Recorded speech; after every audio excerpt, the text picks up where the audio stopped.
ఇప్పుడు జరుగుతున్నటువంటి పరిణామాలలో ప్రభుత్వం చెప్తున్నటువంటి దాంట్లో ఏం చెప్తోంది, చాలా ఏడీబీ నుంచి లోన్ వచ్చేసింది, శాంక్షన్ అయిపోయింది, ఫేజ్ 1 మొదలు పెట్టేయబోతున్నాము అని రకరకాల ప్రకటనలు వస్తూ ఉంటాయి. కానీ వాస్తవంలో చూస్తే ఏడీబీ అధికారులు స్వయంగా మాకు రాసినటువంటిది, అట్లానే మాతో స్వయంగా చెప్పినటువంటి విషయం ఏంటంటే ఇంతవరకు కూడా ఏడీబీ ఏ రకమైనటువంటి నిర్ణయం తీసుకోలేదు. వాళ్ళ దగ్గరకి ఒక ప్రపోజల్ వచ్చింది ప్రభుత్వం వైపు నుంచి, ఈ రాష్ట్ర ప్రభుత్వం కేంద్ర ప్రభుత్వం ద్వారా పంపించింది. కానీ వాళ్ళు దానిని పరిశీలనలోనే ఉంచారు. ఇంతవరకు శాంక్షన్స్ కాలేదు.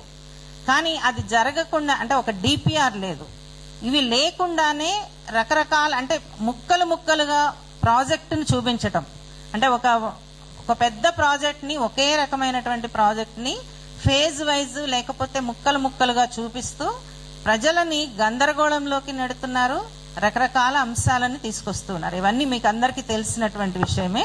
ఇప్పుడు